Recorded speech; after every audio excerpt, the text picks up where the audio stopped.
National highway પર અકસ્માત પૂર ઝડપે આવી રહેલા ટ્રકે બાઇકને અડફેટે લેતા બાઇક ચાલક ટ્રક નીચે કચડાયો। ગંભીર રીતે ઈજાગ્રસ્ત થતા બાઇક ચાલકનું મોત નીપજ્યું। માંગરોળના વેલાછા ગામની સીમમાં પસાર થતા મુંબઈ અમદાવાદ નેશનલ હાઈવે 48 પર પૂર ઝડપે આવી રહેલ ટ્રકે બાઇકને અડફેટે લેતા ગંભીર ઈજાઓના કારણે બાઇક ચાલકનું મોત નીપજ્યું હતું। કોસંબા પોલીસે ટ્રક ચાલક વિરુદ્ધ ગુનો દાખલ કરી આગળની કાર્યવાહી હાથ ધરી હતી। સુરત જિલ્લામાં પસાર થતા મુંબઈ અમદાવાદ નેશનલ હાઈવે પર દિન પ્રતિદિન અકસ્માતના સતત બનાવો વધી રહ્યા છે।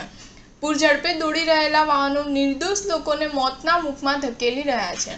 ત્યારે વધુ એક વખત અકસ્માત સર્જાયો હતો। માંગરોળ તાલુકાના વાલેછા ગામના પાટિયા પાસે મુંબઈ અમદાવાદ નેશનલ હાઈવે પર અશ્વિનભાઈ જીણાભાઈ બારૈયા પોતાની બાઇક લઈને જઈ રહ્યા હતા। તે દરમિયાન પૂર ઝડપે માતેલા સાંઢની જેમ આવેલા ટ્રક ચાલકે બાઇકને અડફેટે લીધી હતી, જેને લઈને બાઇક ચાલક રોડ પર પટકાયા હતા અને ગંભીર ઈજાઓના કારણે સ્થળ પર મોતને ભેટ્યા હતા। અકસ્માત સર્જી ટ્રક ચાલક સ્થળ પર ટ્રક મૂકીને ભાગી ગયો હતો। બનાવને પગલે કોસંબા પોલીસ અને 108ની ટીમ ઘટના સ્થળ પર દોડી ગઈ હતી। કોસંબા પોલીસે હાલ ટ્રક ચાલક વિરુદ્ધ ગુનો દાખલ કરીને આગળની કાર્યવાહી હાથ ધરી છે। સ્ટાર ન્યૂઝ 7 હંમેશા સચ્ચાઈની સાથે।